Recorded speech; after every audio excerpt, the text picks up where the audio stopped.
welcome you to our management education program. We do these about once a month.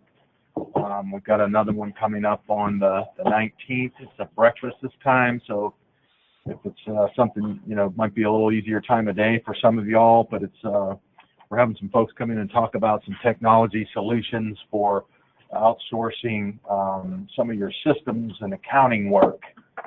This is becoming quite a active model, and we think it's a kind of a cool solution for a lot of smaller emerging construction companies, particularly to consider. So look for an invite on that. Again, that's December 19th. Here at Sterling, we're a multidisciplinary commercial insurance agency with deep industry verticals in healthcare, construction, real estate and hospitality, transportation and logistics, as well as nonprofits and private client risks. That would be the personal insurance that you all have. If you ever have an occasion to need some counsel or advice on that, please reach out to us. We do a great job in that space as well. We also have a large benefits consulting practice, which is industry agnostic, so it crosses over. It really doesn't matter what industry you're in there. It's more of a headcount issue. But we've got a number of really highly qualified consultants that both in our Atlanta and Savannah and Peachtree Corners offices. So that's about 25% of our business. If we can ever help, please let us know. Several of my colleagues are spread around the room. There's too many people here to do individual introductions, but hopefully you'll introduce each other before we wrap up today. We're very excited about our program today. It's a partnership between one of our very close partner carrier relationships, Amerisure Insurance, and the law firm of Levy, Sibley, Foreman, and Spear, who specialize in workers' comp work. So this is a program that's going to talk about sort of best practices around managing your workers' comp exposure. So they're going to talk about some hiring things, some things you can do with your panel of physicians, reporting claims, a number of different things that really can be impactful if you adopt them in your businesses. So hopefully you'll hear something or learn something. There's a lot of take-home material here, so I'm sure by the end of the program you will have gotten something valuable out of it. Nate Levy and Phil Sibley, Casey Foreman, and Kelly Spear McKay will be our speakers today with Levy, Sibley, Foreman, and Spear.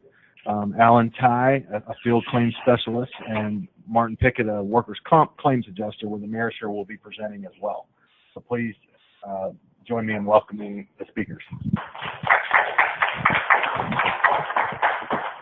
Thanks very much, Doug. I hope everybody certainly in here can hear me, but I guess the folks that are joining us remotely will let us know if there's technical problems. I tend to cause technical problems, so hopefully things will run smoothly today. On behalf of the firm, and Phil and Kelly and myself, I appreciate the opportunity. We always appreciate the opportunity to come and try to provide our insight from the attorney perspective as to what we're seeing, the problems that we're running into from a litigation standpoint. And we always try to get together and to attend and put on seminars like this, especially with employers, but also in conjunction with insurers, so that we can sort of tell the dirty underbelly of what we're seeing in litigated claims. And we're going to be touching on that today in the context, as Doug said, in regards to the posted panel of physicians and in regards to aggressive hiring and the post-offer medical questionnaire. And then we're also going to talk about some post-accident investigation issues, the role of the ATP in the workers' comp case, and then everyone from an employer's perspective favorite topic, which is the WC-240 return to work in the context of workers' compensation. We're going to go ahead and start, but we got a lot of material to cover and a short time to do it. But we found that the best framework in this sort of scenario is if we touch on a topic that is something that is specifically on your radar, go ahead and let's address that as soon as we do. I mean, let's make this an open forum. We're all sitting here in a conference sort of meeting scenario, so it's best and most productive, I found, that from an employer's perspective, if there's something that we have said that really sparks your interest, go ahead and raise your hand and let's talk about that in this sort of forum. I'm going to be leading the initial discussion, which is the posted panel, and then Kelly is going to be talking or leading the ADA and post-offer medical questionnaire aggressive hiring topic, and then Phil's going to lead us in the 240. Okay? All right, well, we can go ahead and get started if I can manipulate this. All right, and I cannot. There we go. I did. All right, let's talk about the posted panel. First, let's back up and talk about something that we all already know in the context of workers' compensation claims. The big trade-off in workers' comp is that we do not have the defense of negligence. If we had stupidity as a defense, we would have 1,000 lawyers in 50 states, okay? We're all frustrated by the claims that occur as a result of pure stupidity. However, negligence and gross negligence has been pulled out of the system. So, with that rather punitive sort of framework, what did we get in the great trade? And what we got was the control of the medical.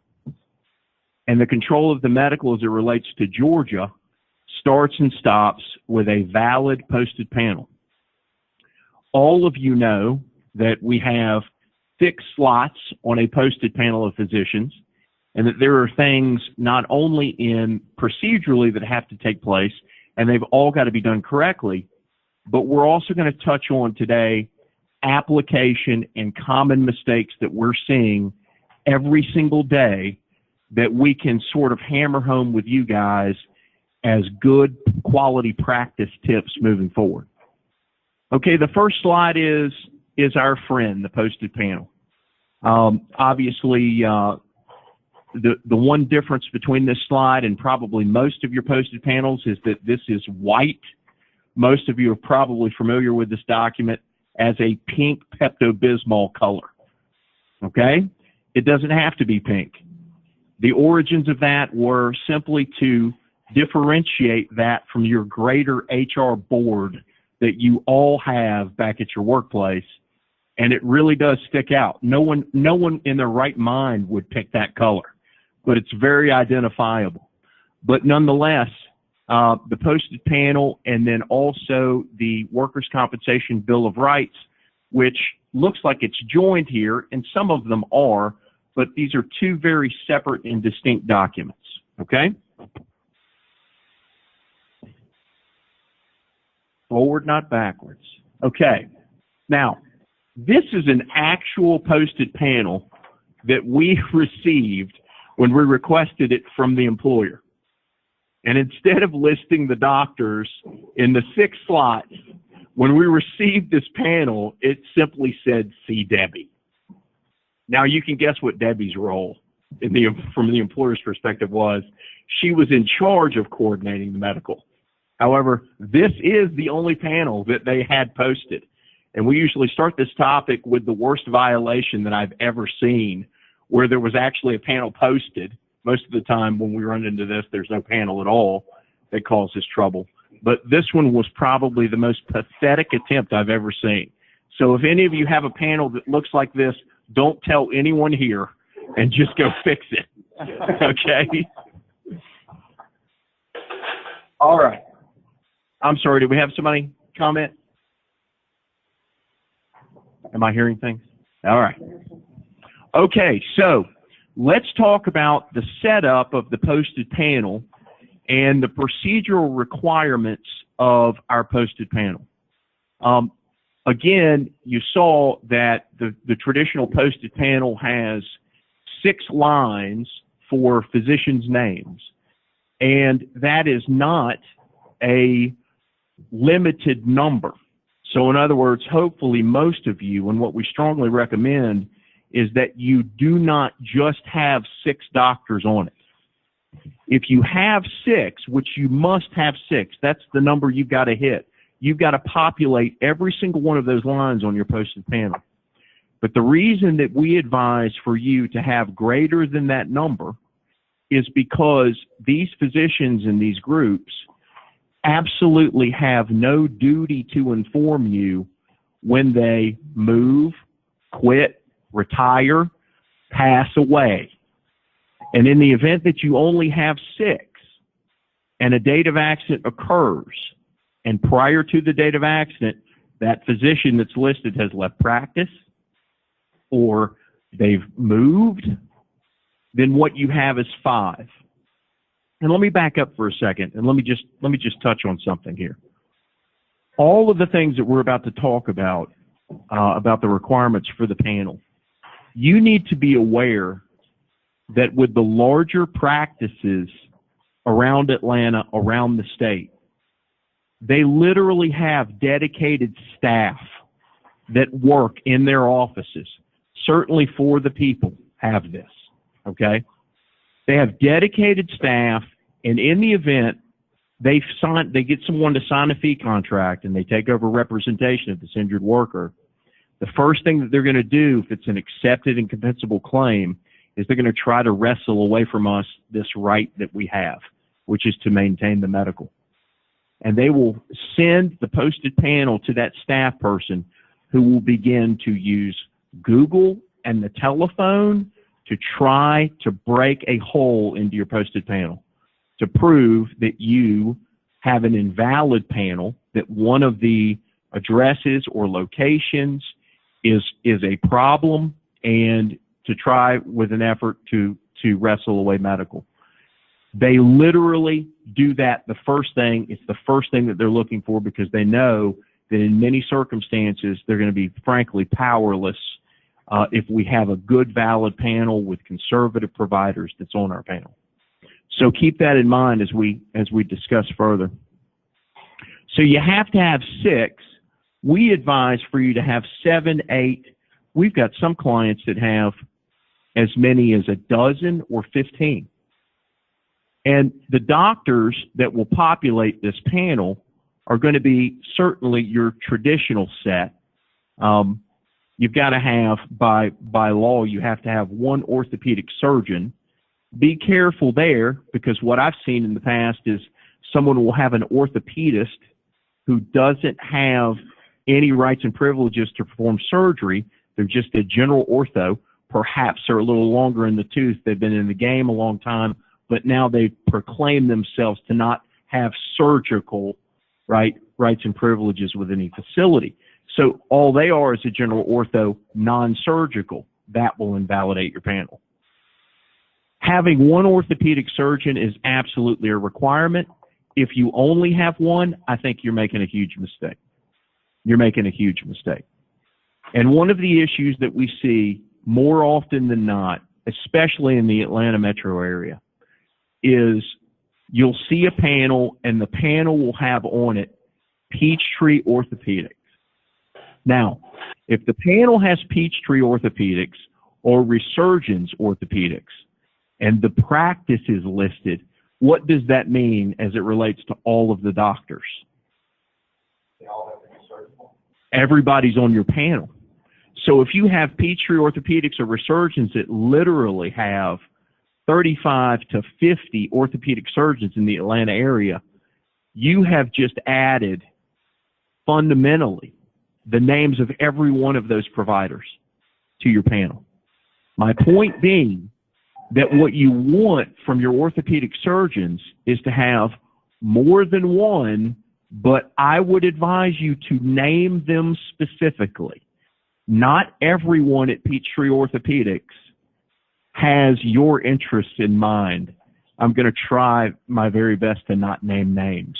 I know this is a closed setting, but you've probably encountered within those 2 widely used workers' comp practices that some docs are better than others. Some are more conservative than others. Some will pay attention to not only what the injured worker has to say, but they're receptive to your side of things too. And some of them are flat out awful. Some of the docs with Peachtree specifically, but certainly some of the doctors with Resurgence have shown themselves over time to gravitate towards more of a claimant's practice or a claimant's lean. Okay? So Again, let me reiterate the importance of having more than one orthopedic surgeon, but not generalizing that listing to a specific practice. You're just going to bring in the possibility that the claimant's attorney is going to select someone that they prefer out of that larger group. Now, multiplicities of subspecialties, specialties and subspecialties. The majority of you are dealing with orthopedic cases that probably involve low backs and knees and shoulders. But nevertheless, what you're definitely going to want to do is to have more than one orthopedic surgeon who is a subspecialist. I would advise that you have certainly a very good back surgeon on your panel.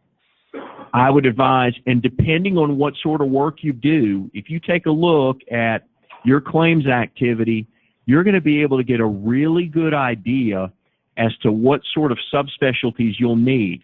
Do you have a lot of repetitive motion? If you do, you need to have a hand and elbow specialist that's on your panel. Do you do a lot of lifting? And if you do, then you're probably going to see or have been exposed to your fair share of ankle and knees. So understand going forward what it is that your needs are based upon your experience history. You want to take a close look at that and just understand what your panel needs to look like. So the requirement, anybody, Phil or Kelly, you want to chime in on that? Any other comments? Okay. I mean, the orthopedists are such a big deal because besides the industrial clinics, which I'm going to talk about in a second, the overwhelming majority of our work injuries involve orthopedics. I mean, they do. I would add one thing, and that is I would recommend having more than one orthopedic group on the panel, and you may have mentioned that, so that there is a selection, because if you have one orthopedic group, even if you have a number of different doctors specifically listed, you're still limiting yourself. So unless you're in an area where there's one orthopedic group, Atlanta, you've got multiple, I would have at least two, maybe even three, and then you can put the specific doctors that you like for those subspecialties on the panel. That's a good point, Phil. It's always a great idea to have more than one practice. I mean, prior to 7/115, the non-association requirement made it really difficult outside of Atlanta. I mean, some rural areas were just impossible to have non-associated physicians, meaning that if you couldn't have two doctors from the same practice and then call that six because they only counted it as one. Well, they got rid of that on July 115, and they had to do it because, you know, anywhere out that was outside of one of our major metropolitan areas or mid-sized metropolitan areas, you'd have one practice in Douglas, Georgia. So it became really, really impossible to do that. But Phil brings up a good point. You want to have a couple of those orthopedic surgeon facilities or those practices because you never know when you're going to need to get your own IME, right? You never know when you're going to need to make a referral perhaps or a change in physician to another practice. And you don't want that peer group relationship, right? You don't want that internal relationship. You want a fresh set of eyes to take a look at it. Even beyond orthopedic surgeons, we really do recommend, and it's certainly not required, but we really do recommend if you have a good, quality, solid, and reliable neurosurgeon to put on the panel, we would advise that. Up here, it's difficult. Some areas, it's a little easier to find a very, very consistent, conservative neurosurgeon. Atlanta can be quite the challenge, but in some circumstances, we'll recommend that for panels. Can I say something about Atlanta? Yep. Everybody picks on Atlanta. Atlanta's my territory, so I'm going to say some nice things about Atlanta. There are a lot of doctors here. There's a lot of great choices, but I want to be very specific about who I choose for what areas. So Peachtree Orthopedic in their North Georgia office might be great, but Peachtree Orthopedic doctors who are housing the office around the airport might be a different story. So what I'm going to tell you is look at your territory and have multiple panels. So if you have a South Georgia territory or construction site, but you have a base in North Georgia, you're going to want two different panels, and you're going to want them to have very specific doctors. If you don't know who to choose, you call me, because I'm telling you, I'm changing panels every day. This doctor's split, this doctor's retired, this doctor's passed away. I'm changing them constantly for our clients. We're seeing major shoulder problems here. I'm switching my panel doctor to a better shoulder doctor. So be very specific and cater your panels to your actual profession, to where you are. You're going to be better served that way, especially in Atlanta. That's a great point. Does anybody have any questions up to this point? Okay, just chime in, get my attention. It won't be a problem. Moving forward, you see the requirement of at least one minority physician. This has really not been pushed up the line from an actual issue that's gone all the way to the Georgia Court of Appeals, but it is such an easy standard to obtain.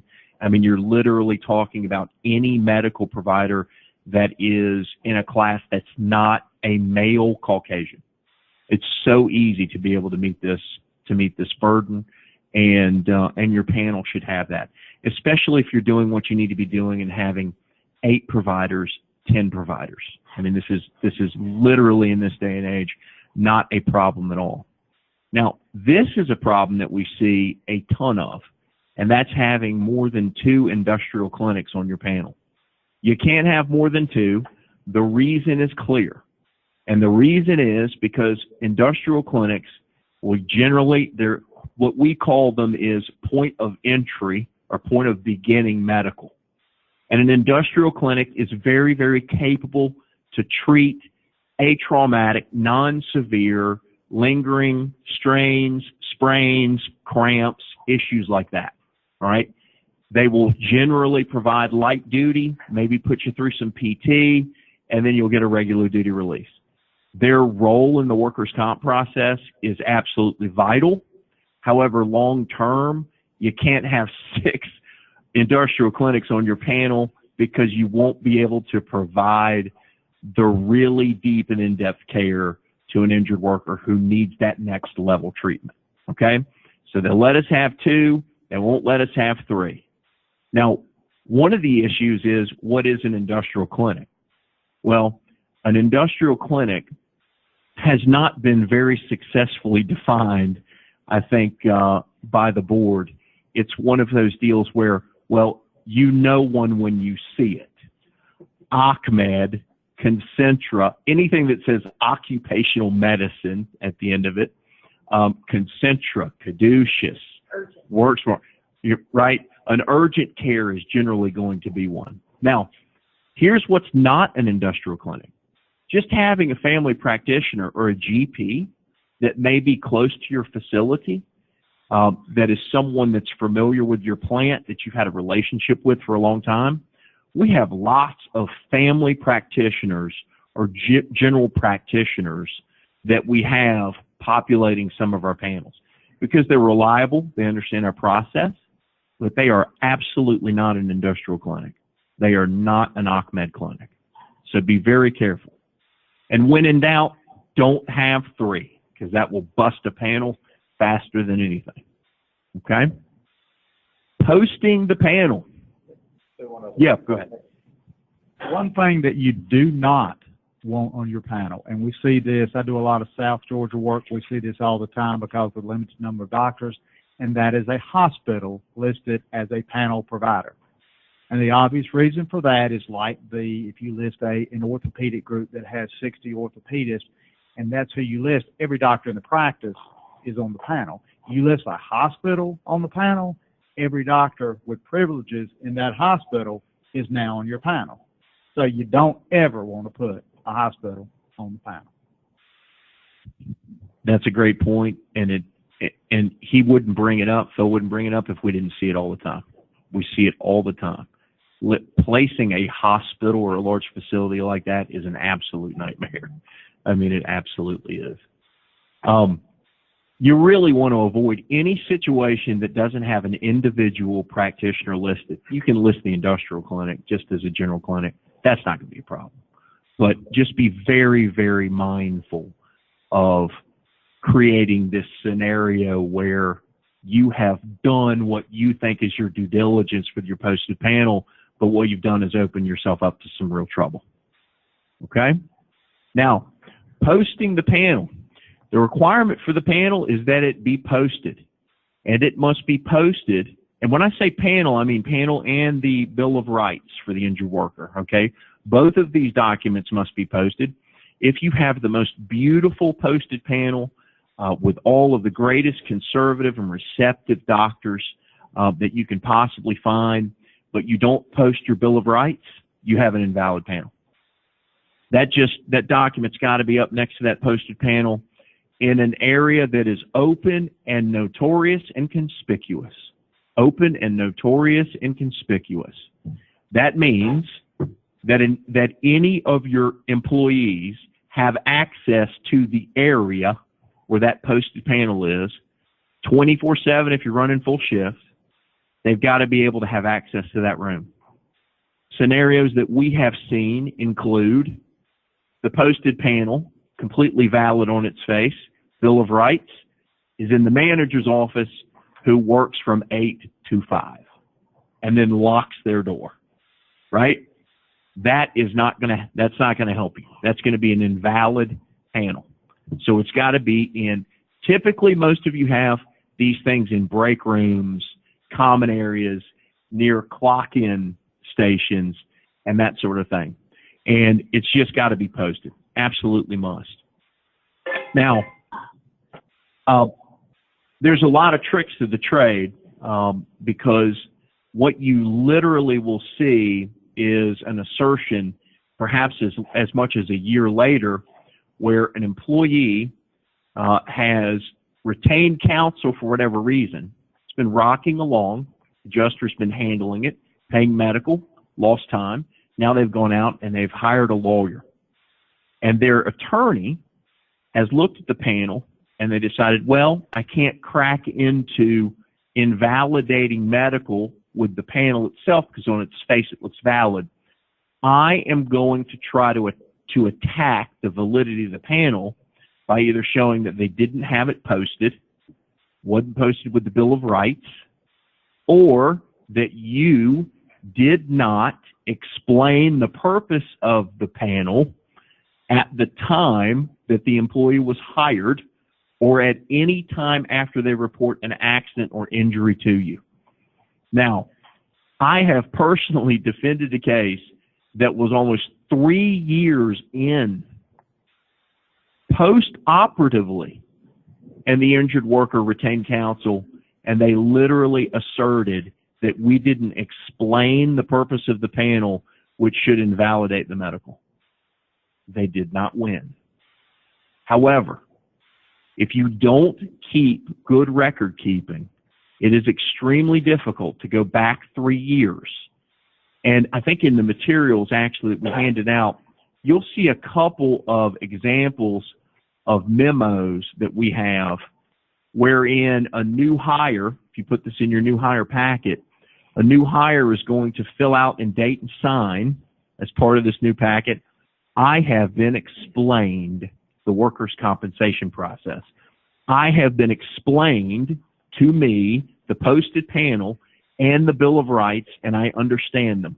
Signed, dated, done. With that document, I don't have to depose and have 5 witnesses at a hearing to talk about what happened in 2014.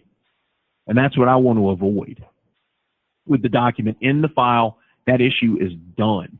It is over.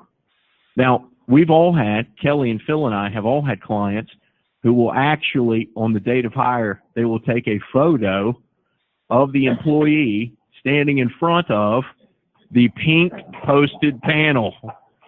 And they're sitting there and they're smiling and all, you know, and they're happy. It's first day.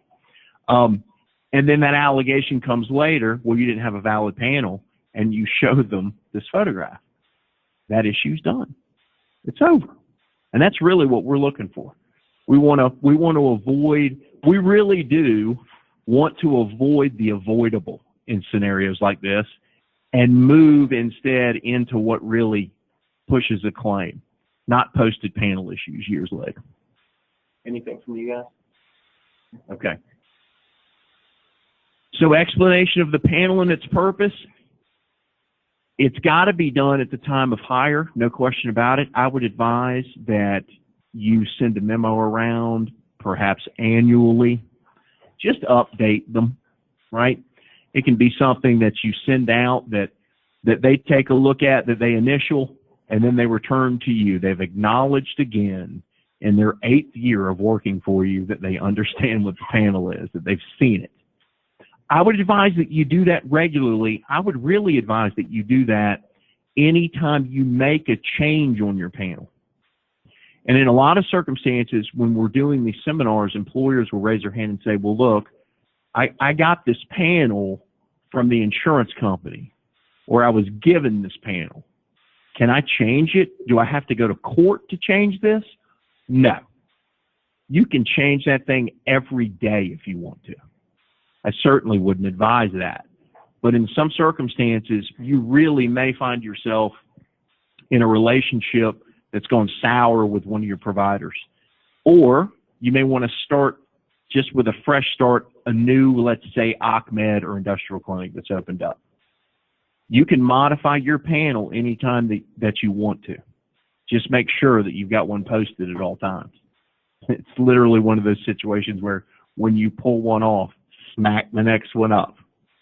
Yes, sir. So are you saying that here in construction, you have multiple job sites, you have employees going from one job site to another job site, or you're starting a new job site in an area that you're not typically doing business? You get in contact with your insurance company, they give you that posted panel. You should have all the employees that are going to be working on that job site explain the panel and the Bill of Rights and having signed something that they haven't seen in an area where they can readily access. I think that's on a case-by-case basis, but I am a strong advocate of making sure, like Kelly was touching on, I mean, we're going to have different locations throughout the greater Atlanta metropolitan area. And in a case like that, I don't think we would lose control of medical if we had at our central office location that was in Atlanta a valid panel of physicians. A judge is not going to go in and say, well, you've lost control of your medical. Now, let's expand that a little bit. And let's say that your home office is in Atlanta and you have Atlanta doctors, but the project that you're working on is in Macon, Georgia. At that point, you're going to want providers that are in or around Macon, and you're going to want a panel that's posted that's more geographically and regionally, appropriate under the circumstances. So that's a pretty lawyerly response, but it's a case-by-case basis. It really is. Now, it seems like that would be a good, kick-off toolbox top the first week the job cranks up.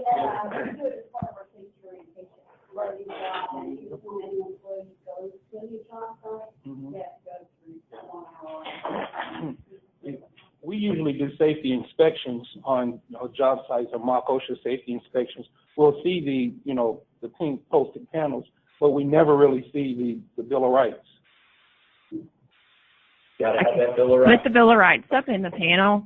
And I'll tell you what happens with our judges when you have a Atlanta panel on a Macon site. They want you to now agree. Okay, asking the two attorneys to agree to a doctor is like a war, right? So that's why I'm encouraging you, because a judge is not going to want to see an injured worker who's working in Macon but probably lives 30 minutes south of Macon going all the way to Atlanta for PT twice a week, right? It's just not going to happen. And the judge is going to say, work it out. Where we would normally have control, now we're trying to get a middle-of-the-road doctor. And I just think when you have sites like that, you do want to be more tailored toward wherever you're working and what type of work you're doing. If you're doing a lot of work with heavy metal or welding work, you need an ophthalmologist on your panel. You have a lot of foreign bodies in the eye and all you have is urgent care, so that doesn't help you. So look at your site, look at where you are, look at the type of work you're doing, and that's how you manage your panel, and that's how you have the best control over your claims. So it really is a case-by-case basis.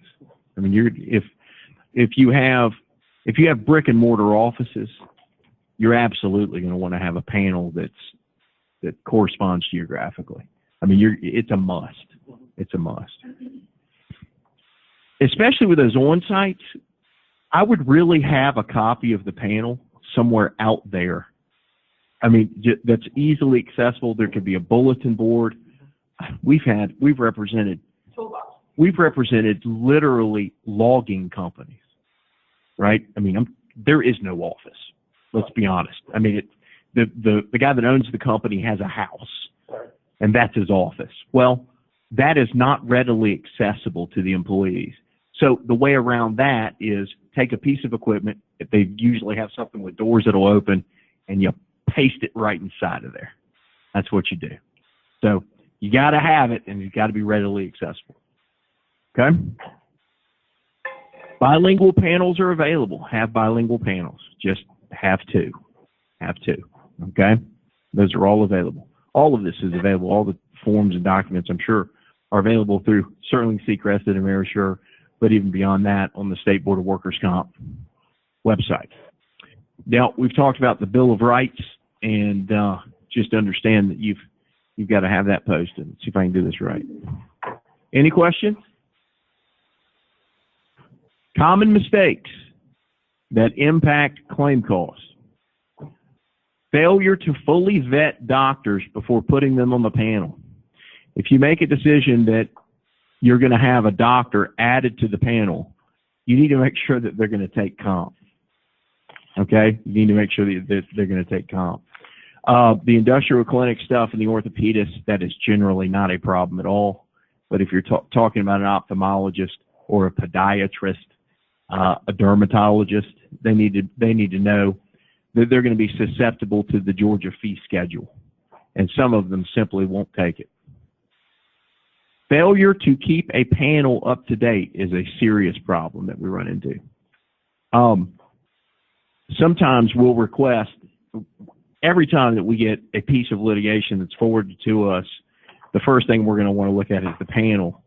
And sometimes the posted panel will have doctors, and it might be a valid panel, but it'll be from 4 carriers ago.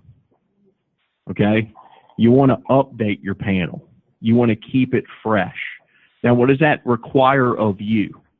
As the workers' comp professional, you want to make sure at least twice a year, I say twice a year. If you do it annually, perhaps that's okay. My preference would be quarterly.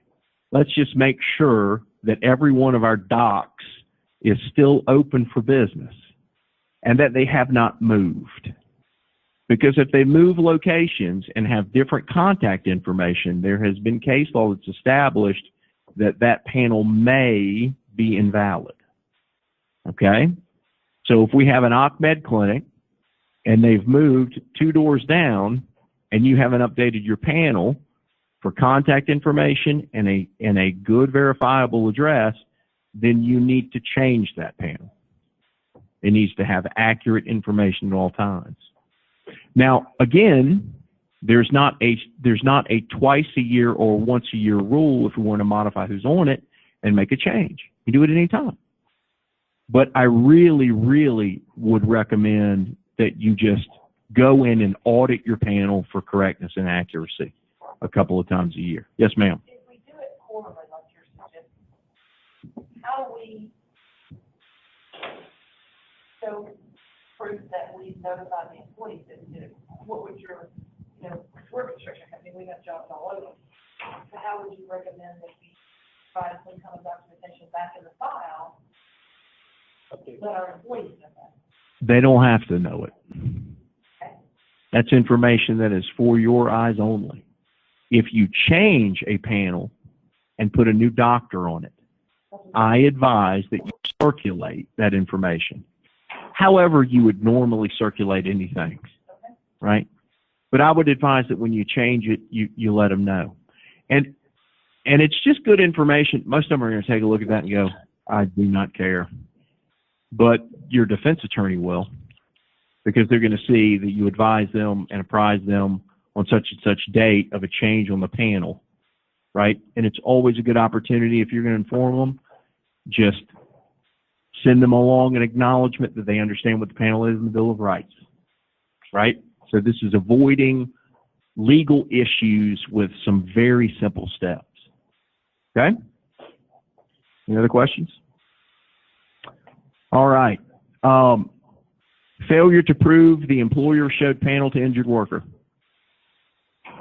At the time that an injury is reported, medical is requested. You have sent the document up the line that Alan and Martin are going to talk about here in a little bit. But you have to have a presentation of the panel. You need to have a copy of your panel that is in your desk drawer in the event that you're the one that actually presents the panel. And Martin and Alan, I don't know if you guys ever get involved in that or if it's directly an employer. You do. Okay. But let's just say for this hypothetical that you are in charge of presentation of the panel to coordinate that initial medical. There's a couple things that you need to understand. And it is unbelievable how many of our employers, regardless of size and sophistication that we represent, do not know this basic rule. Who is it that selects the first doctor off the panel? Is it the injured worker or the employer that does it?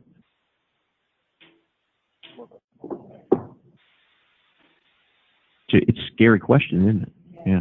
The answer is the injured worker, without exception. Now, your role is to answer questions that they may have about certain providers that are listed. It is their selection from your panel, not your selection from your panel. That doesn't mean that you simply show them the doctors that are listed on the panel and you remain absolutely silent. You can assist. In fact, you must. But you cannot select and simply say that you're going to this occupational clinic, period, the end. Yes, ma'am. Well, that just kind of answers my question. See, I'm in construction as well, and when I get a phone call, I tell them, take them to Concentra. And I can't do that because they don't really know where to go. They don't. They have a physician panel in their notebook. Supervisors do, and everyone their notebook. But whenever they call and they tell me that there's a claim, I tell them, take them to Concentra and have them looked at. And I can't do that. There's a caveat on that. Yeah. Okay, so I work with a major construction project, and we have the same problem all the time, right? And sometimes it's 7 o'clock at night. Who are you going to call? Can't call. Well, I mean, you could call me. I'll probably answer. But they can't call the people they need to call who deal with workers' comp. They always call. Take them to the urgent care. But the next day, you bring them in and let them select. Take them to immediate care. Okay. Avoid the emergency rooms. They're expensive. They're hard to get records from. They don't do a drug screen, even when you tell them to. Take them to an urgent care. Do what you need to do. The next day, you bring the worker in and say, hey, you were injured. Here's our panel. You can go back to the urgent care. If that's what you want to do for follow-up, circle it, say yes. If you want to go somewhere else, that's their first selection. But do that process every time. You can, if the employee asks where they should go, you can suggest that if they ask you, because a lot of them are going to look at it, they're not going to know any of the doctors on there. They're going to say, where do you think I should go? You can suggest that. If they agree with it, you have them circle it, initial it. That's their first selection.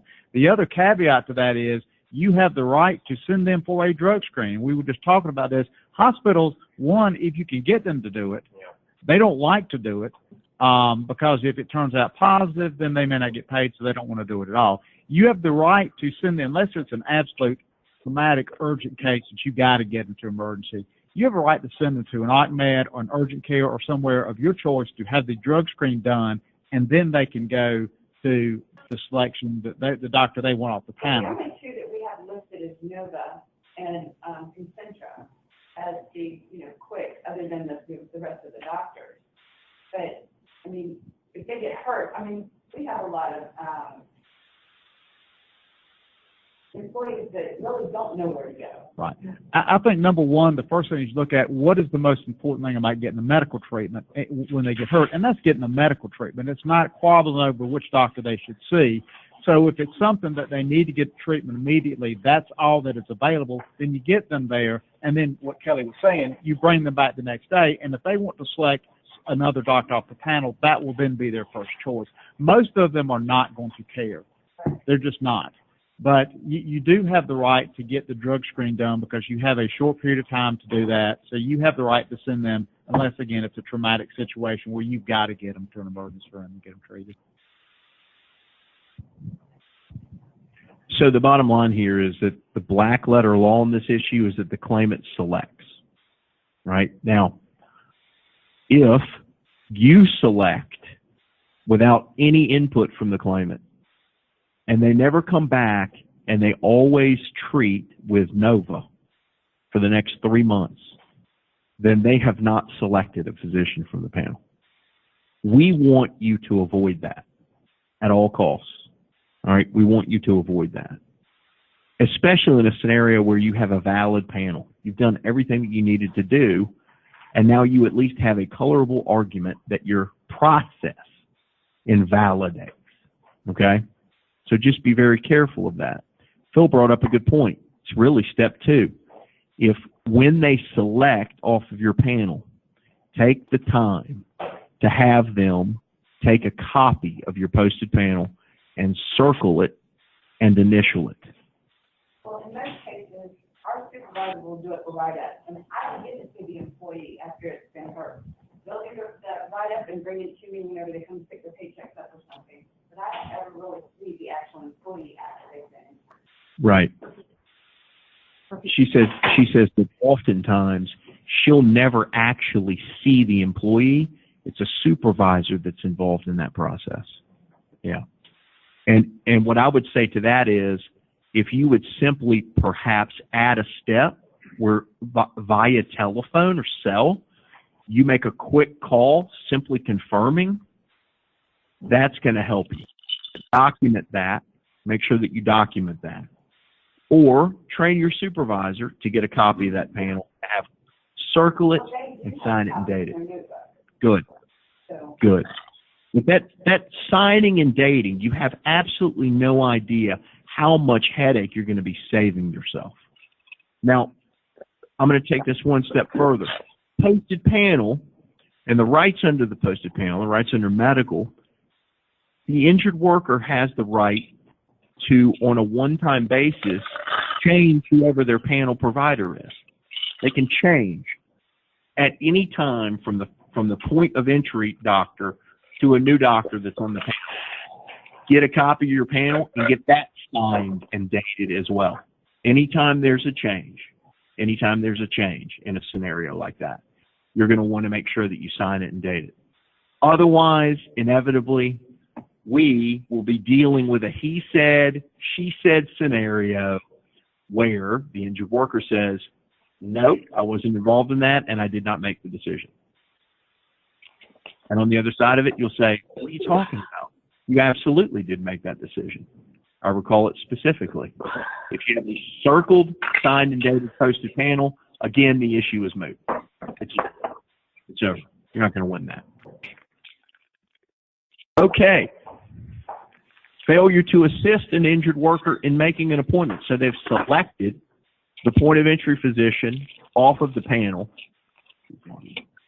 And then what's left is, okay, fine. You're going to the industrial clinic. Bring back the return to work slip. Yes, but you've got to do more than that. You have to make sure that you've coordinated the treatment.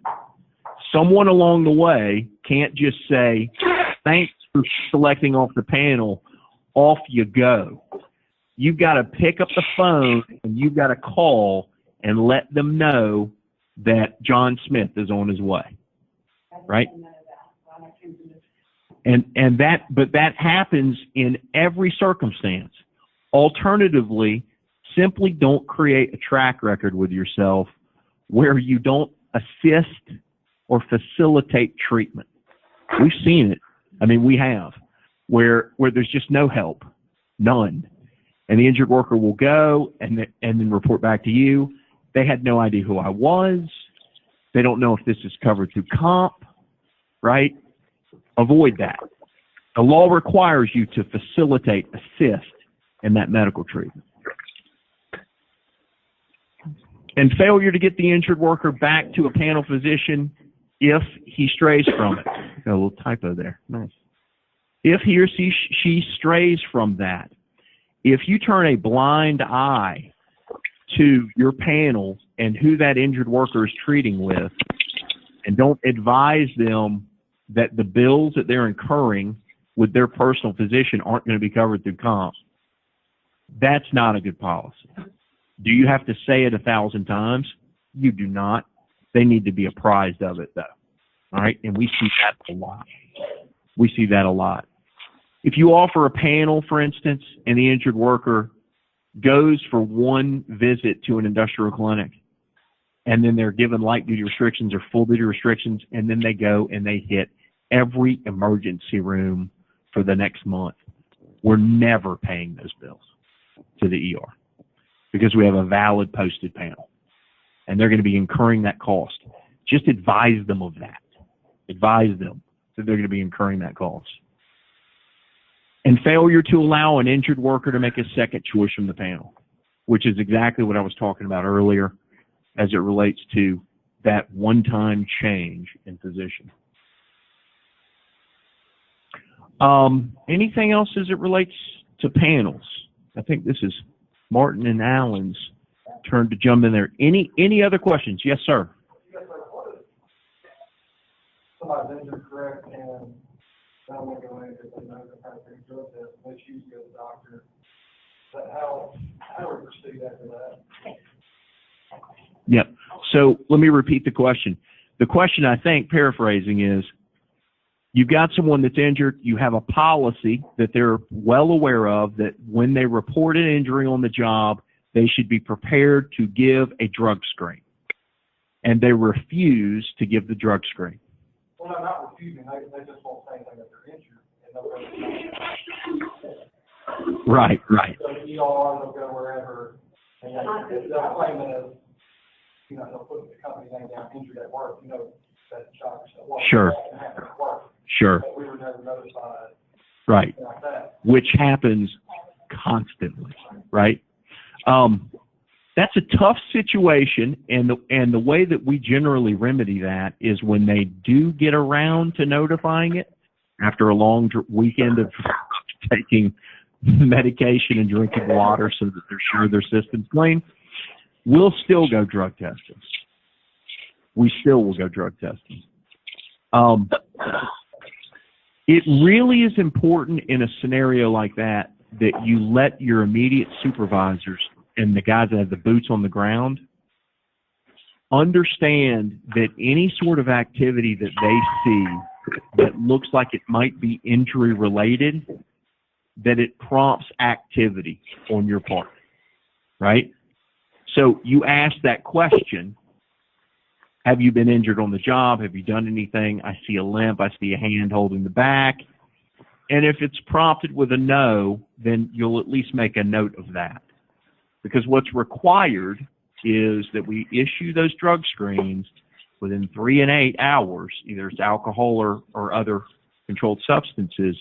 And if we don't get that done in time, or we can't make arrangements to get that done, then what we've done is we've really waived or made it very difficult an intoxication defense. Now, if they refuse to take the screen, if they've reported it and they refuse it, it's the same equivalent as if they tested positive. Well, that's one of the issue of them using, they test their finger out, how nobody sees them, and one of them take the report for the job. Right. And then clean their system out, they go to their own doctor or whatever, and we didn't feel somebody saw and report it. Right. But then technically we're notified within that 30-day period, so we're Sure. still on the hook then at that point. Is there any, what's the best, I guess, well, I would say this, that employee needs to be reprimanded, 1. 2, send them immediately for a screen, and I mean an expanded panel. Because if it is close enough in proximity, we may still be able to detect any trace amount. That situation arises constantly, and injured workers are pretty smart. A lot of them think they're very smart. but they will avoid reporting constantly. But the thing that you must do as an employer is have that drug test policy. I mean, you just have to have it. You simply have to have it. And you really cannot be in a position where you're picking and choosing who you drug test. That is an absolute no-no. It's got to be a blanket policy that you have. Everyone that reports gets tested, period. So, I didn't answer your question. Do either of you have any tricks that you use? I don't know if it's a trick or not, but I think your question is, and it is a common problem where the employee just says, well, I'm not going to go report it today. I may report it tomorrow, next week, because I know I'm going to test positive. And then you kind of you lose the right for that 8-hour drug screen. Hold on a second. Will you tell someone they're not muted? Is that the issue? Yes. Hi, if you're online, could you please mute yourself unless you have a question? We're receiving a lot of feedback. Thank you. And there, in one sense, there's not a whole lot you can do to stop that if an employee intends to do that. But there are a couple things that you can do. One, you make sure that it is a known policy. If you are injured on the job, you report it immediately to the supervisor or the other person, whoever you've designated. You have that a written policy so that it's well known. One of the other things you can do is have coworkers, what Nate was talking about. If they see something, let's say they see somebody that falls 10 feet off of a scaffolding and they get up and they're kind of acting like they're hurt and they're limping or whatever, somebody needs to notify the supervisor that this has happened so that the supervisor can then go and discuss this with the employee and then take steps from there.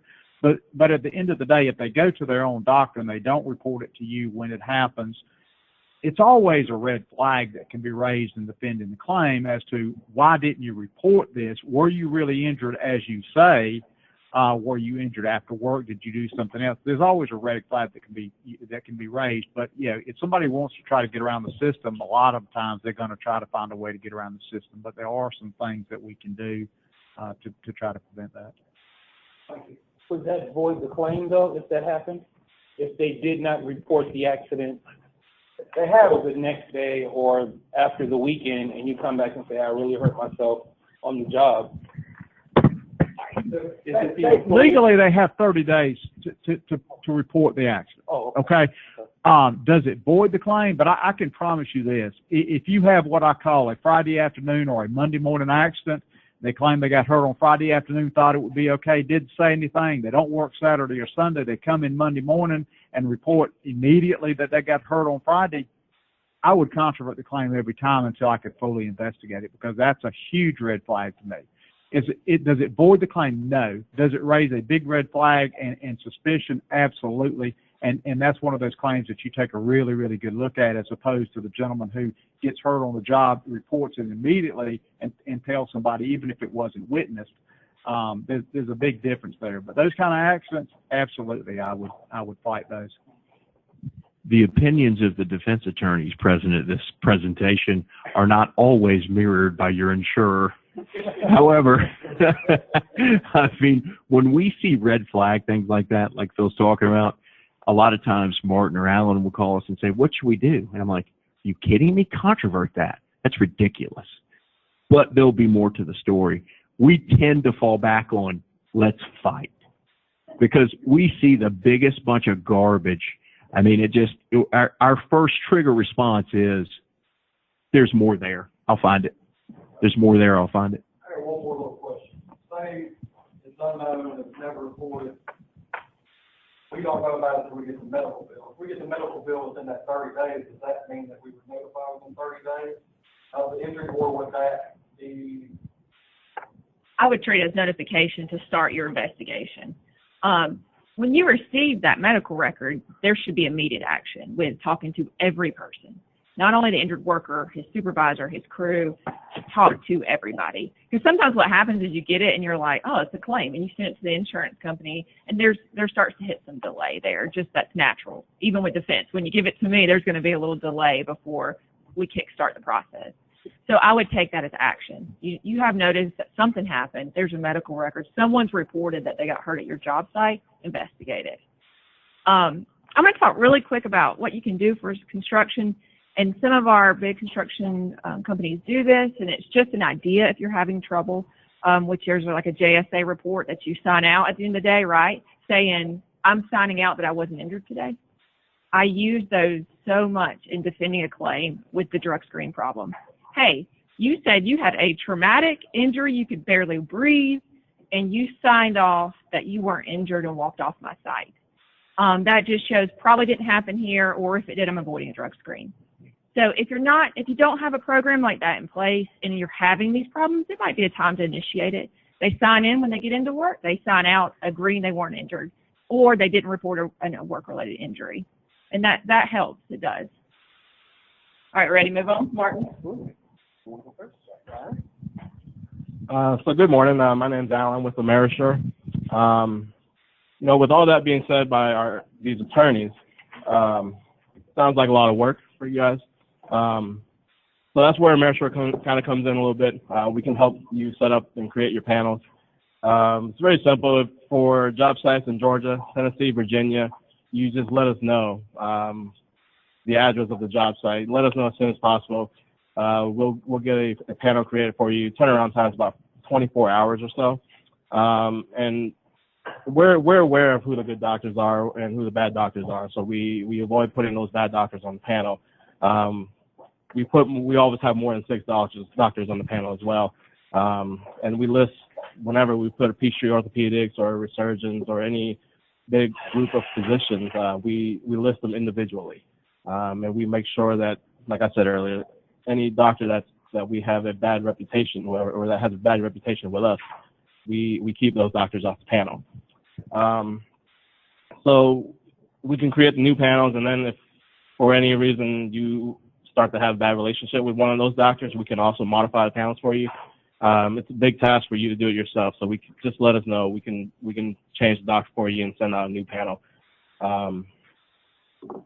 And then for any states outside of those 3 states, you can just visit our website, and there will be an employer resource section there for you, and you can actually access a database of all the medical doctors in any particular area, and you can notify the employees in those states that they can use one of those doctors. And we also do bilingual panels. We try to make a habit of it to send out bilingual panels.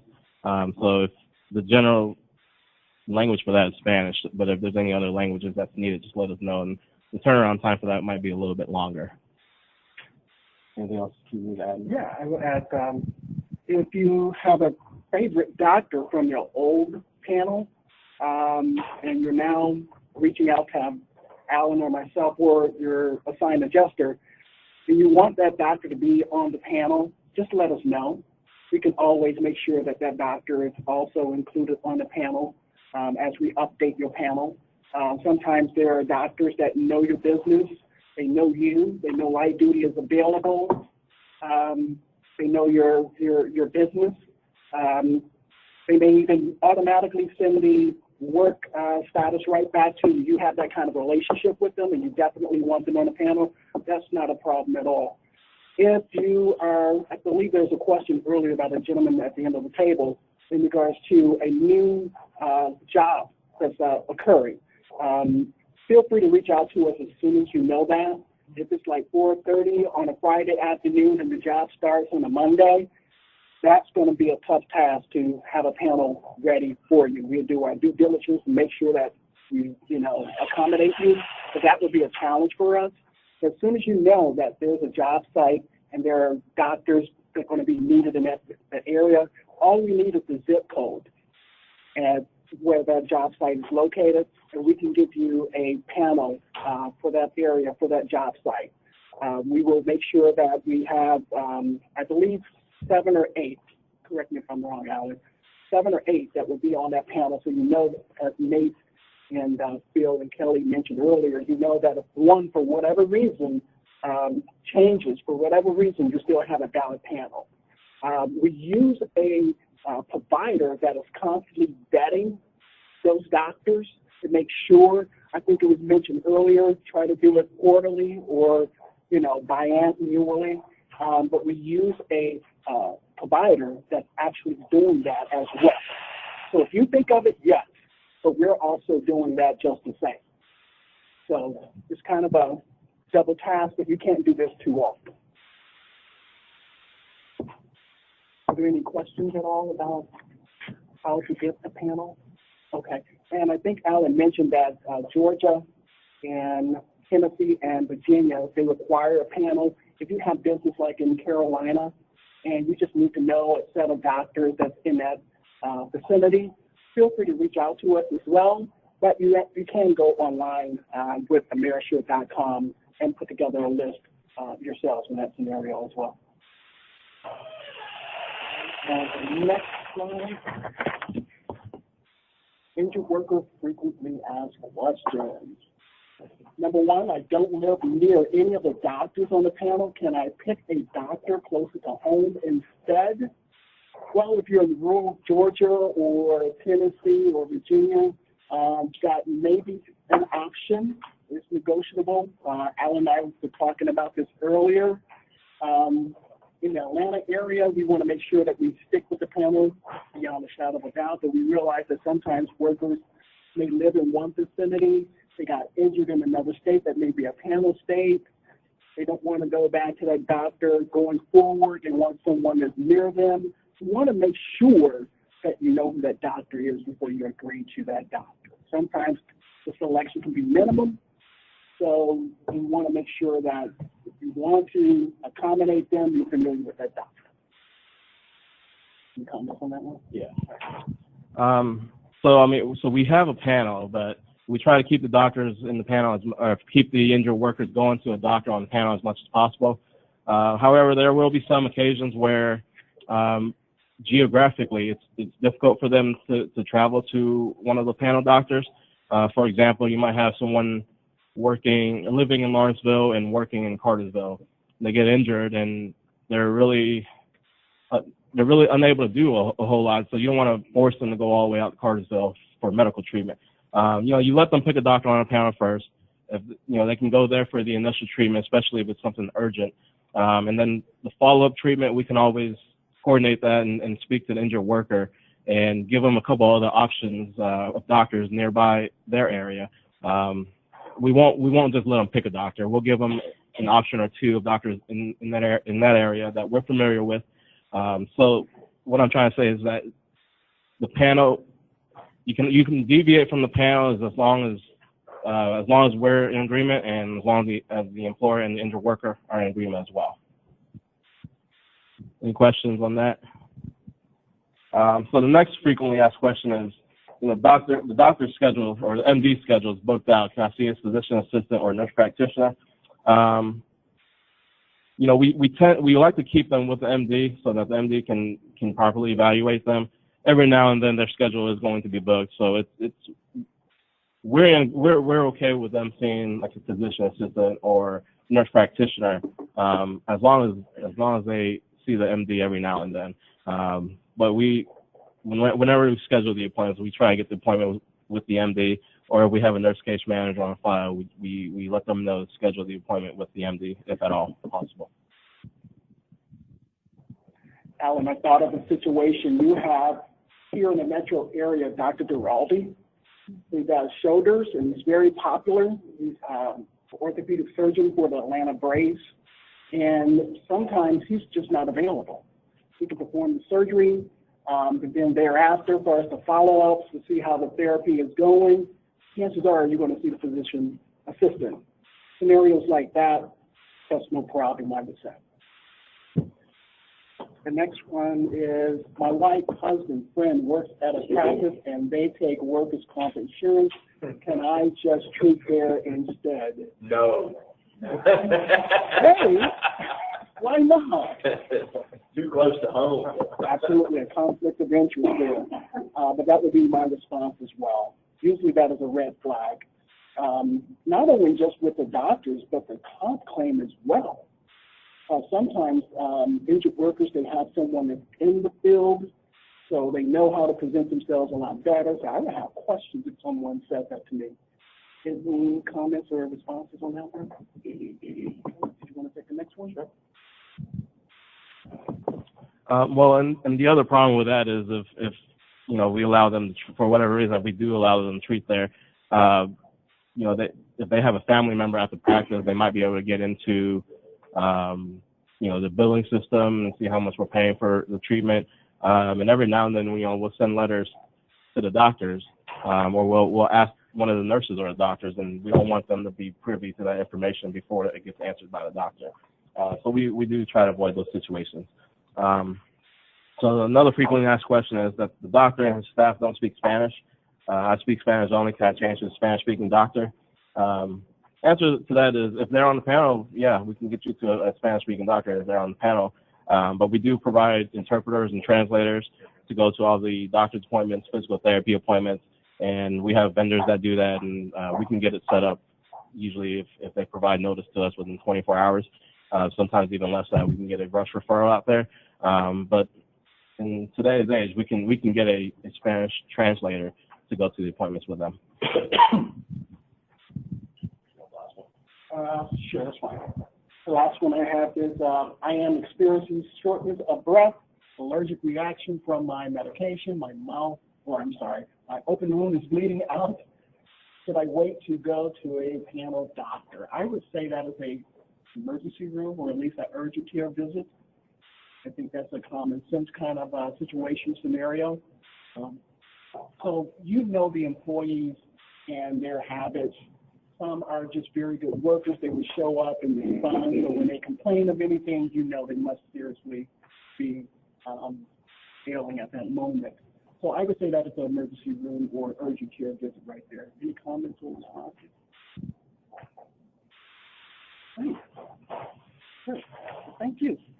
Next one. Sure, we can talk about this very quickly, just very quickly.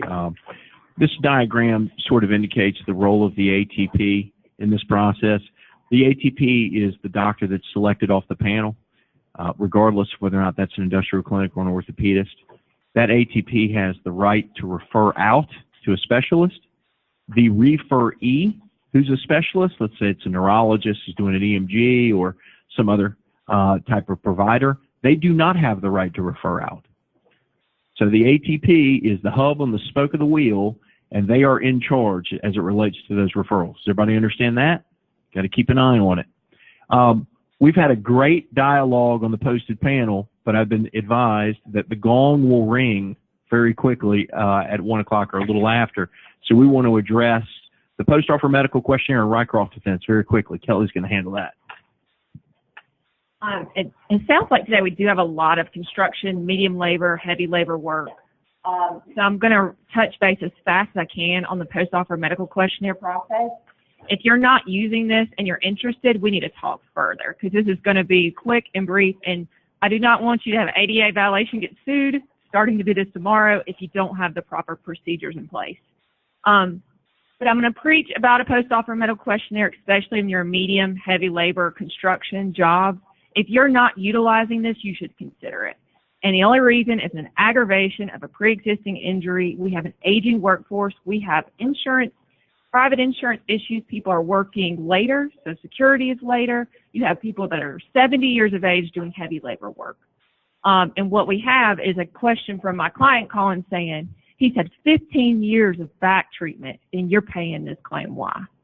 And the answer to that is an aggravation of a pre-existing injury. It's the hardest claim. As adjusters, as attorneys, I have a hard time winning them. I have a hard time proving them. But the best way to do it is a post-offer medical questionnaire. What these questionnaires do, when you use them right, after you've hired, before they've started work, so hire them, say you're hired, you're going to be great for this job, before they get paid, before they step foot on your site, before they put a hard hat on their head, they fill out a post-offer medical questionnaire. I think there's a quick question in the back. We do a post-op, so we don't know if they're actually telling us the truth. With that, I even go through it with them and verify you can lift 40 pounds. You have no back problems, nothing. If they come up and say, well, I have this, then I know where to start. But most of the time, they just lie on it. They just mark everything, the way it's supposed to be done. Exactly. She said most of the time they lie on it, which is true, which means we can outright deny the entire claim when they lie on it. And that's the point of using a post-offer medical questionnaire. when they materially misrepresent their physical condition after hire. Okay? They physically can't do your job. They're going out there anyway.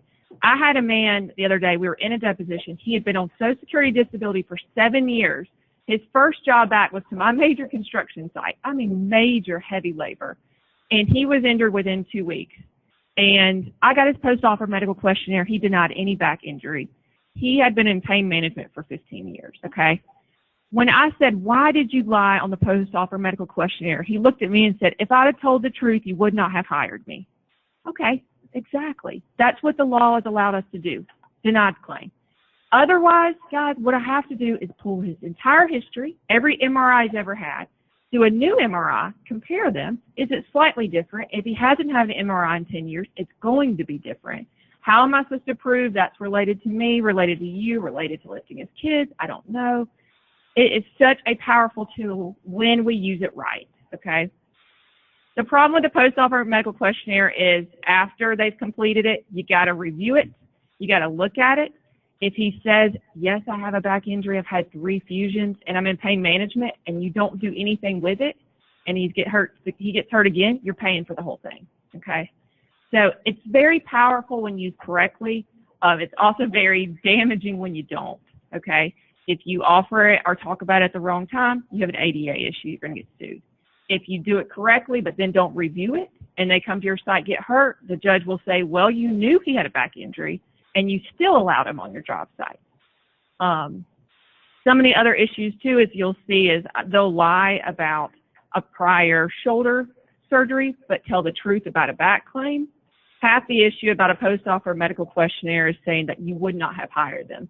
So what I can't say is, well, he lied about his back. I would have never hired him. Well, he told the truth about his shoulder, and you still would have hired him then. So what's the difference? So the key is to use it at the right time, to review it at the right time, to act on it when it says something that the employee could not do. And then when they're hurt, I had the hardest time sometimes of calling an employer. We're in 60 days in litigation, and I'll say, they didn't do a post-offer medical questionnaire, and they say, oh, yeah, they did. First thing you should look at, right? One more issue on it is when they lie and say, I have no history. How do you know it's true when they get hurt? Did they really? The first thing they do is go to the doctor and say, yeah, and the doctor says aggravation. You're like, what am I supposed to do? They said they didn't have a history. I can't tell if they've had a history or not. I think that's when you go to your adjuster and you work together as a team. You do a medical canvas. You canvas the entire area of orthopedist where he lives. And if it starts hitting that this person's seeing an orthopedist, you go full force and see what's there. ISO, same thing. An ISO will show you if they've had a prior motor vehicle accident with a back injury or neck injury and then came to your job site and lied about it. And Kelly, I just want to add on the carrier side, don't wait until you're in litigation to provide that documentation. As soon as they have a claim and they say no on that post-hire documentation, give that to your carrier, give that to your adjuster immediately. Yeah, my problem was a hernia. Guy come on the job for 2 weeks, and it was word of mouth. How I knew he had it before he started, because there was nothing we could do. Because it was a hernia, and we, quick on the job, and we are paying $40,000 for a hernia. Yeah. If that's on the post-hire medical questionnaire they're asked, you may still be able to establish that they have a hernia. There was nobody that could really say whether or not, it happened on the job or, before. Yeah. That's where sometimes the medical canvas comes in to help. Because look, maybe they didn't tell anybody that they had it or whatever. But if it's popping on their medical canvas, and they went to their primary care physician a week before they started work with you, and they went for a checkup of an eye injury, and they say, oh, by the way, my stomach hurts right here. That's sometimes our sign that he knew it was pre-existing. So to me, the medical canvas are most helpful in those post-offer medical questionnaire Rycroft cases if you're searching. Yeah, it has a hernia on it. The hernias are hard too if they've had a prior hernia and had them fixed and repaired, and that's also an issue. If I had a hernia on the right side, I got it repaired, I admitted to it, I admitted to surgery, Are you still going to hire someone in construction if that's their only pre-existing? Probably, yeah. You know, that's not going to stop you. But when you're right, when they show up and the first day of work, they're already saying, I can't lift that because I have that groin problem on my right side, that's when your supervisors need to take note, make a statement, and say, he's here on his first day saying he has this problem. Send him off, get him cleared. All right, I think we're close on time. Sorry, that was quick. Moving right along. Just one, very, very quickly, the post-offer medical questionnaire from a HIPAA standpoint cannot be kept in the personnel file. That is a medical document that needs to be kept and accessed by very few people. 1 is perfect, 2 is fine, but no more than that, because you don't want that thing getting circulated at all. Okay? So keep that in mind. And Phil is going to touch very, very quickly on, I think we're going to move along to the 240 aspect of things very quickly. This will be the Reader's Digest version of this, because we literally could talk hours about 240s. But one of the biggest surprises, I'm sure, is that not all workers who are injured, who are released by the doctor, want to come back to work. Now, it's a shock, I know. And especially if they're represented by an attorney, it's almost never going to happen that they're going to come back voluntarily. There are some who do. They'll call you up. They say, the doctor's released me to come back to work. I'm ready to come back. Do you have something I can do? Those are the kind of people you love to have. You bring them back to work, make sure you have a job within the restrictions from the doctor. You can put them back to work. Everything's great. In most cases, though, if it's a compensable claim, especially if they have an attorney, the only way to bring them back to work, as long as they have restrictions, is to go through the authorized treating physician, have him sign off on what is called a 240A job description. And that is a document it's in the material. You will go through, you want the employer, somebody who is familiar with the job that is going to be proffered. The HR, safety, somebody who knows the job, what the requirements are, have them complete this document. The 240A has to do a couple of things. One, it has to have a description of the essential functions of the job that is going to be performed. Second, it has to have the rate of pay. It has to have the hours that are going to be worked. And then basically a description of what the employee is going to be doing. It has to be an informative document, because what you're going to do with this is once the employer completes this form and lists the job, puts down what the information is, and if the employer has a written job description to send along with it, that's a great thing to do. But what you want is something that is descriptive to send to the authorized treating physician, the ATP, for him to look at, so that when he looks on there and says yes or no to this job that you want to offer, he can make an informed decision. The last thing you want to do is have an authorized treating physician who gets a job description that's not a whole lot on there. He signs off on it anyway, and then the claims attorney asks, well, why did you approve this job? He said, well, it looked okay. Well, and then they get into what is the job involved, and the doctor has no idea, has no clue what was even involved. Make sure it's descriptive that the doctor can make an informed decision. So what you'll do is you get this from the employer, and normally I think AmeriSure will probably send it. We send them a lot of times to the doctor. When you send this to the doctor, at the same time you send the 240A job description to the doctor, you got to send it to the claimant. You got to send it to their attorney if they have one. It's got to be done the same day. The failure to do that invalidates this 240A. It invalidates the subsequent job offer. Got to be sent at the same time. Now, you can fax it to the doctor and mail it to the attorney and the claimant. That's okay. You're sending it out at the same time. It doesn't say that it has to be sent the same method, but it has to be sent the same day. So what's going to happen with the 240A, the doctor's going to review it. And here's what I would recommend is when you're sending it, make sure whoever is sending it has contact with the person that's usually going to be the nurse or the assistant of the doctor. Make sure they know it's coming so they can be looking for it. Otherwise, it may end up in the fax machine, somebody picks it up, sticks it somewhere, and the doctor never sees it or doesn't see it for 3 or 4 weeks. So make sure that that they know it's coming so they can be looking for it. It has to be sent to the doctor within 60 days of the doctor having last seen the employee. If it's been 90 days, it's too late. They got to go back and see the doctor again. Got to be within 60 days. So once you send this to the doctor, it's filled out. The doctor looks at it. He signs off on it. Great. He's going to send it back to you. You're then going to do what's called a 240 job offer. if the doctor gets it and says, yeah, that looks okay, but I don't think he should be doing this or that, then have the doctor mark on that, and you can always adjust the job, adjust some of the things the doctor doesn't like on there, and modify the job to some extent so that the doctor will then approve it, and then you can move forward. Once you have a doctor-approved 240A job description, you've got it back in your hands, then you're going to send out the 240 job offer. And I like to have the employer, once you get the 240A job description, have the employer complete the 240, and again, either send it back to AmeriSure or whoever your carrier is, or your attorney if you have one. Let them actually send it out, because there's certain things that need to be sent with it. But the employer, have your employer complete it, because they're going to put on certain information on there, such as what time to report, what day to report, to whom they need to report, those kind of things. It's going to have their rate of pay, what days they'll be working, and what hours they'll be working, what the job is, basic information about what they're going to be doing. Couple really important things about a 240 job offer. First thing is, the employer needs to make sure that the person to whom the employee is going to be reporting knows they're coming in and knows what day they're coming in. I cannot tell you how many times I have attorneys call me and say, Bob went back to work this morning just like the 240 told him to, and they said, what are you doing here? You don't want that to happen. The supervisor or the person whom they're reporting needs to know that they're coming in. They need to be prepared for them to come in and have everything in place. When you send out this 240, you have to give proper notice. You have to give a 10-day notice to the employee that the job is being offered. We recommend 15 days for a couple reasons. One, it gives you what's called the mailing time. If you're going to send it to them by mail, it gives you time to get that there, so they still have 10 days notice.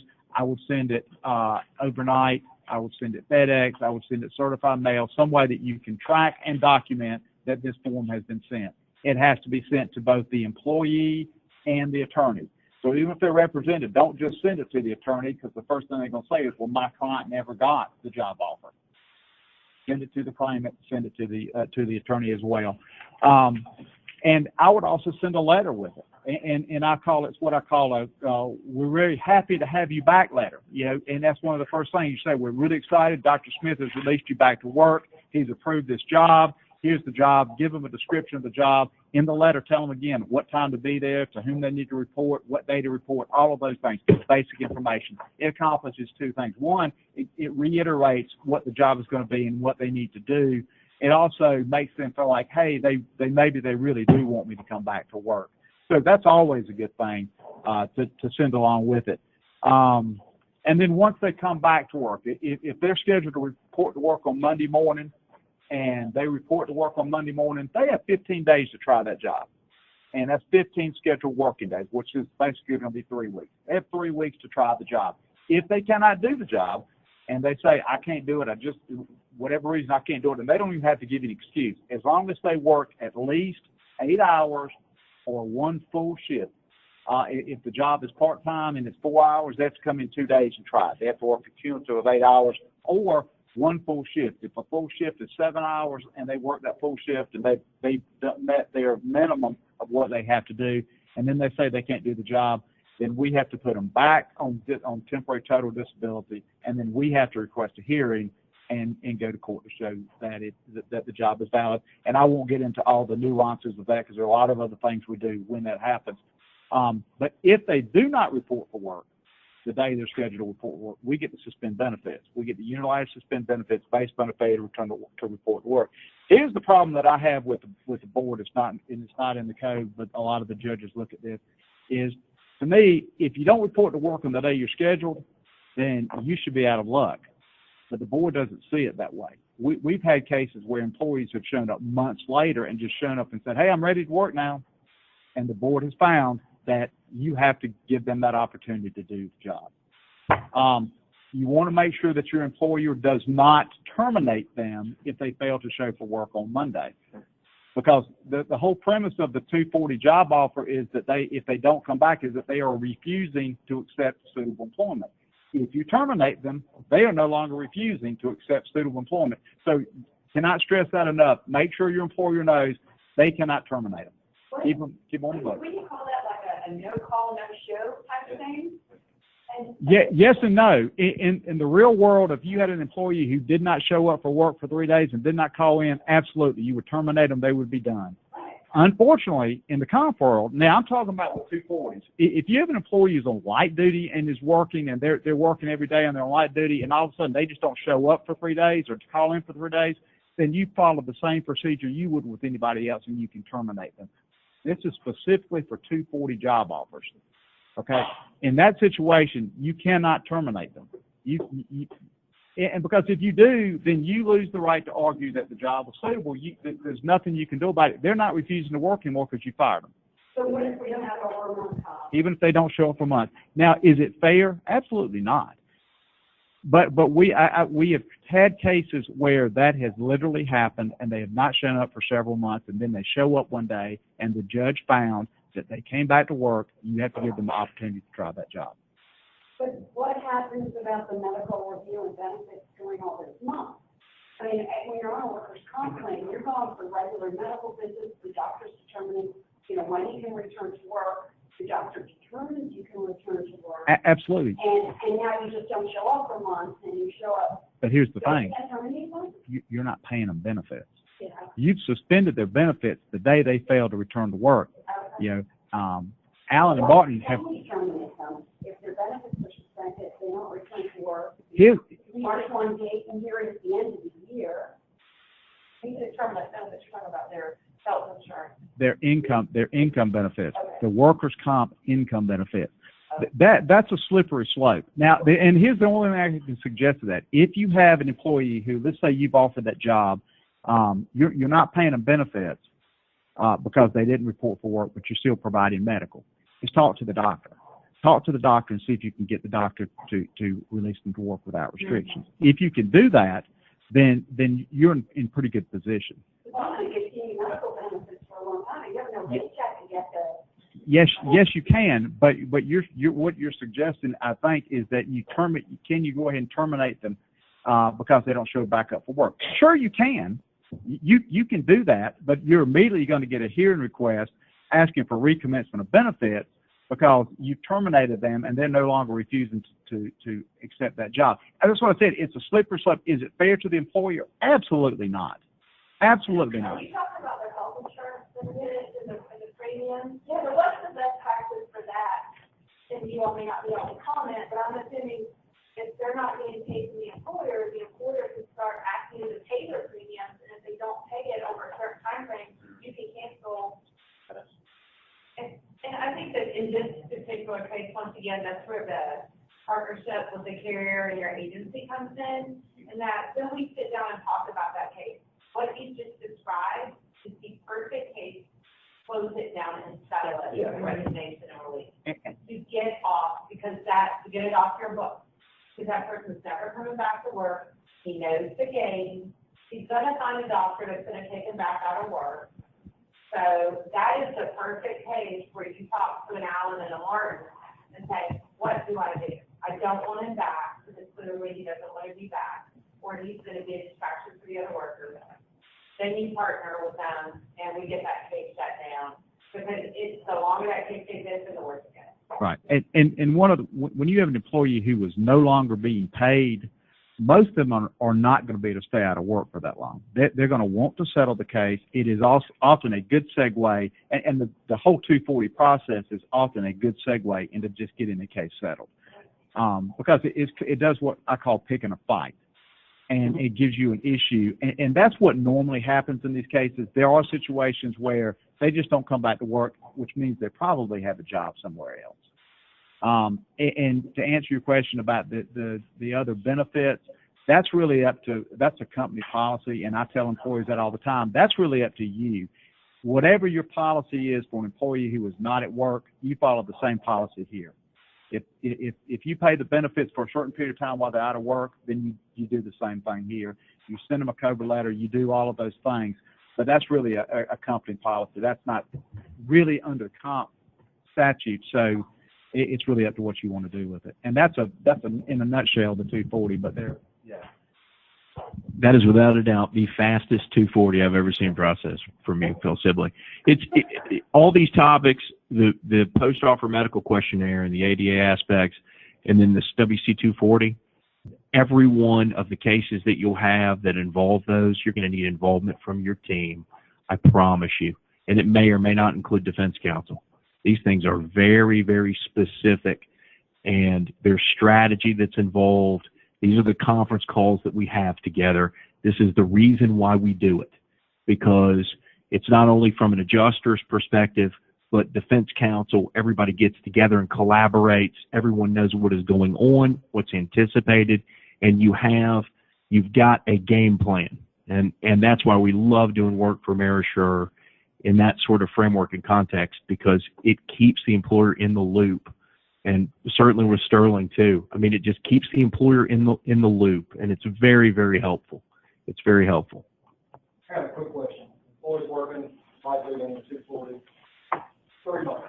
They're missing days once or twice a week. So you turn a no call, no show, just say over 8 days over 3 months. You terminate at that point and technical benefits have to be. Here's the magic of this. After the 15 days, okay, they work the 3 weeks, they're now just like anybody else. Okay, so if after they work the 3 weeks, and let's say month 3, they start missing time from work, they're not calling in, you treat them just like you would anybody else. Unless their doctor takes them off of work for their injury, if they have unexcused absences and they point out, then you can terminate them. After 15. It's just that 15-day window that they have to, quote, try the job, unquote. And then if you got reevaluated and the restrictions were kind of tightened again, that 15 days would start again. No. As long as you continue to have work available and the doctor continues to release them to work in a light duty capacity, and you can accommodate that, it doesn't start again. The 240 is only when they're out of work and receiving disability benefits and you were trying to bring them back to work. It does not apply to an employee in a medical-only claim where they haven't been paid benefits and they are just working light duty. Okay, and it does not apply in a situation where they've been 240, they've come back, they've worked the 15 days or more, and then the doctor changes or increases the restrictions. As long as you can continue to accommodate those and the doctor continues to release them, that you treat them the same way, just like you would anybody else. They're subject to the same rules and regulations. Sure. Are there any other questions?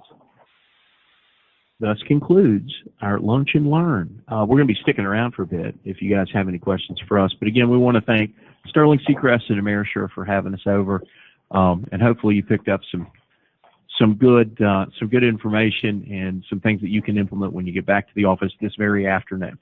Okay? Thanks very much for having us.